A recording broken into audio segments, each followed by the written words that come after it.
بسم الله الرحمن الرحيم. اللهم صل وسلم وبارك على سيدنا محمد. ازيكم يا حبايبي؟ عاملين ايه؟ يا رب تكونوا بخير. وحشني جدا الفيديو اللي فات. يا احلى على في الدنيا، بحبكم في الله. ان شاء الله النهارده بصي فيديو كده يعني ايه، بنعمل غدا ونعمل روتين في المطبخ. يا رب يعجبكم كده، ولو عجبكم شوفوا اللايك بنفعل الفيديو فضلا وليس امرا. واول مره اشوف القناه تبع عشان تضمن عيلتي كده، عشان عيلتي جوا فيكي وضمتي عيلتي بقى اشوفكم حلو زي كده عشان ارحب بيكي. يا احلى على في الدنيا. تعالى بقى نشوف النهارده هنعمل ايه في اكله اقتصاديه كده وموفره وبسيطه ومش هتكلفنا 15 جنيه يعني ان شاء الله، يعني مع بعض كده. وتعالوا بقى اقول لكم هنعمل ايه. هنعمل البصاره ديت مش مكلفه ولا اي حاجه، وحاجه خفيفه كده واقتصاديه بصراحه يعني. اول حاجه جبت نص كيلو فول مدشوش وحسبت حزم كزبره. انا بحط كزبره بس عليها، وبحط قرن فلفل. لو حابه تحطي قرن فلفل حامي حطي طعمه كده. ولو انت بتحبي الحامي، لو بتحبي البرد يعني ما بتحبيش الحامي، حطي قرن فلفل رومي كده يدي لون معاكي وطعم حلو. وكمان حطيت قطيتين صغيرين خالص. لو عندك قطه كبيره حطيها، كانش انا عندي قطيتين صغيرين حطيت القطيتين يعني. وحطيت بصلايه يعني متوسطه كده، يعني ان لو عندك بصل رفيع حط اتنين. لو عندك بصل كبيره حط بصلايه واحده. تديها طعم حلو معاكي ونكهه طعمها حلو. وحطيت ايه، حط نص راس توم. لو عندك توم، لو عندكيش حطي معلقه توم زي ما انا حطيت. انتوا شايفين كده انا مفرزاه. وحط شويه ميه بقى كده وبس، اكتر من كده مش هحط على البصاره. انت عندك قرات حطي، انا ما بحبش عليها احط شبت ولا بقدونس. انا بحط كزبره فقط لا غير عليها، وتبقى طعمها تحفه ما شاء الله. وبحط لها ملح وبحط لها شويه ميه، ما تكترش الميه عشان تبقى ميه بس مش تبقى خفيفه معاكي، عشان تبقى تقيله متوسطه كده. وانا في عندي عيال ما بتحبش بقى البصاره، يعني في عندي بيحبوا وفي ما بيحبهاش. انا قلت بقى ايه عشان العيال ما بتحبهاش عندي يعني، اعمل شويه بطاطس مهروسه. جبت كيلو بطاطس مهروسه اهوت، رحت مقشراه وحطاه ولحت عليه السلق، وحطيت شويه ملح عليه وسبتهم يتسلق. ده اكله اقتصاديه في الغلا اللي احنا فيه ده، وموفره جدا ومش هتصرف معاكي فلوس ولا اي حاجه. هتبقى ايه حنينه معاكي يعني. ماشي تمام كده. ولحت على الاكل كده وقلت ان انا ايه كنت جايبه بطاطا. دي انا كنت قولوا معايا، كنت رايحه اجيب العيال من المدرسه وجبت شطرات وانا جايه. مثلا خدت شويه خدت 50 جنيه وجبت شويه حاجات يعني اللي لازمني يعني ليه قلت ايه كانت معايا. وقلت ايه حاولت بقى على السوق كده، يعني لسه بتاخد الدرس وحاولت قلت على السوق كده. قلت اعمل نوع من الاكل النهارده كده اقتصادي وخفيف كده ومش مكلف ولا اي حاجه. جبت كمان اللهم صل عليك يا حبيب رسول الله، جبت البطاطا ديت ال 4 كيلو ب 10. ماشي. البطاطا دول نوعين قلت هجربهم، بس هقول لكم في اخر الفيديو. نوع اصفر، والنوع التاني لونه برتقاني كده فاهمني.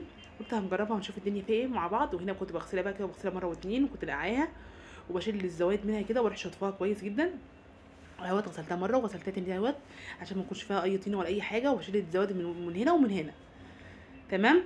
وطلع البطاطا مغذيه جدا للاولاد وبسن العيال اللي طول النهار في المدرسه وبالدروس لازم ياكلوا حاجه كده ايه مغذيه كده وخفيفه يعني حلوه، ومش بتخن البطاطا يعني. لا والله بقولك حلوه البطاطا جدا للاولاد وكلنا يعني. نسيت غسلتها كده، وانا كنت مولعه على الاكل ان ايه وريحه الفرن، ورحت ايه قلت حطها في الفرن ايه تستوي على ما اخلص. تمام. ولعت على زي ما انتوا شايفين كده. قلت ايه بعمل كله كده في المطبخ. ايه كنت اول ما العيال جت عملت كل واحد سندوتش جبنه كده، وانا قلت هخلص اللي ورايا زي ما انتوا شايفين كده. هنا كنت جايبه بردك جبت كمان كيلو ونص قولوا معايا. اللهم صل عليك يا حبيبي رسول الله معلش.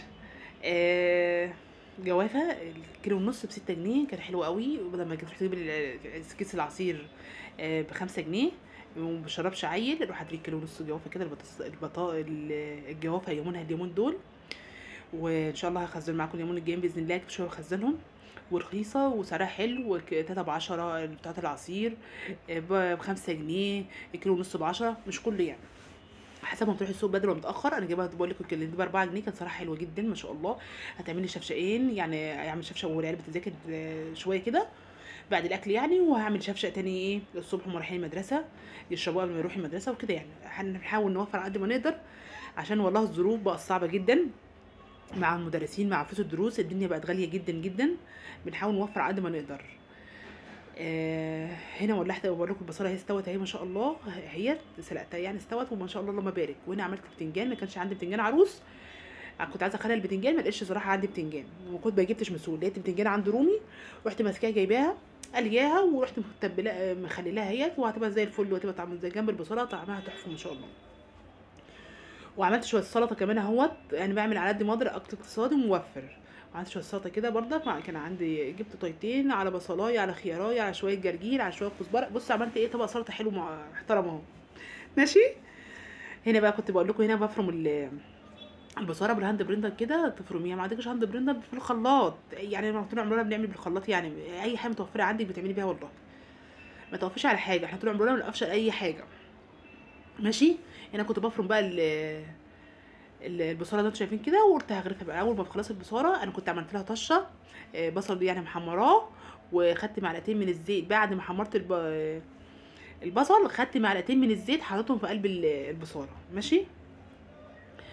وقلبتها عشان تتطعم بس وكده، تطعم مش حابه عادات على تبقى دايت، ما نحطش عليها اي حاجه ولا نحط البصل ولا اي حاجه، تاكلها كده تحفه ما شاء الله.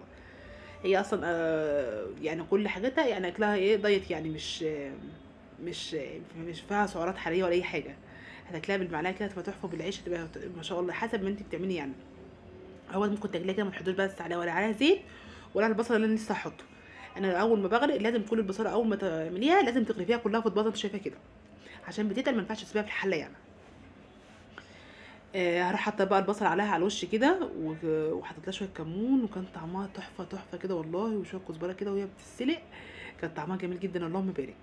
حاجه كده عظمه من الاخر، وحاجه اقتصاديه وموفره والصراحه الاكل ديت قعدت عندي يومين اتنين. النص كيلو ممكن يقعد مع حسب الاكل عندك يعني اولادك يعني. قعدت ممكن ديت قعدت يومين، وتحطها في التلاجة مثلا طبق كده مثلا، مالكش نفس تغيري بقى مفروض والطعميه وكده، ممكن تجيبي طبق بصاره كده تاكليه كده على الفطار كده يعني. حسب ما بقول لك، هو ما شاء الله عملت يعني كذا طبق اهو بنص كيلو يعني، رمى معايا كتير يعني. وغسلت هنا الجرجير، كنت جايبه جرجير برضه، غسلت عليه ليمونه كده وشويه خل وكده، غسلته وخليته كده فل ونضفته وما شاء الله. صراحه كنت جايباه من واحده فلاح، كان طعمه حلو جدا. وهنا زي ما بقول لكم هنا البتنجان اهوت، كده برصه الصينيه. هنا بقول لكم التتبيله عليه تحفه تحفه كده وطعمها حلو جدا. قرن فلفل، توم، قطايه، حط عليه شويه خل وليمون وكمون وشويه وشويه كزبره وبس، اكتر من كده ما حطيتش عليه التتبيله ديت ولا اي حاجه، بس عصور عليه ليمون كويس وشويه خل وثوم. ده هيبقى معاكي تحفه كده ما شاء الله. وضربتهم ضربتهم كده بالهاند بريندر، ورحت حاططهم على كده على البتنجان، كان طعمها تحفه ما شاء الله. وشويه السلطه دي كان اكلها شوفوا حاجه كده عظمه من الاخر. ماشي. هنا زودت طبق بصله كمان عشان ايه يعني الاولاد وابوهم وكده يعني، ولنا كلنا يعني. هنا بقى بقول لكم كان اكلنا النهارده حاجه بسيطه وبسيطه ويعني على قد ما تقدري. والبطاطس المهروسه برضك عملتها بمعلقه زبده وسمنه المتوفر عندك، وحطيت عليها شويه كزبره كده، وكان بصوا شويه كمون وشويه كزبره، وكان عظمه كده من الاخر البطاطس المهروسه يعني. بص اللي مش هياكل بصاره ياكل بطاطس مهروسه مع سلطه مع بتنجان. حمرت سخنت كده العيش، حمصته في الفرن حمصته في الفرن رغيفين كده حمصتهم. وكان كده اكل عظمه من الاخر والله العظيم، كان تحفه تحفه كده بنات والله العظيم. اقتصادي سيدي هنا بيقول لكم حط لايك، اكل اقتصادي كده وموفر. عندك بطاطس، عندك بضايه ممكن تعمليها مع البطاطس المهروسه. ما كانش عندي بيض بصراحه، بس انا ايه قلت ايه كده اكل كويس وعظمه كده من الاخر، وكان غدا كده تحفه ما شاء الله اللهم بارك بالف انا اللي كلوا.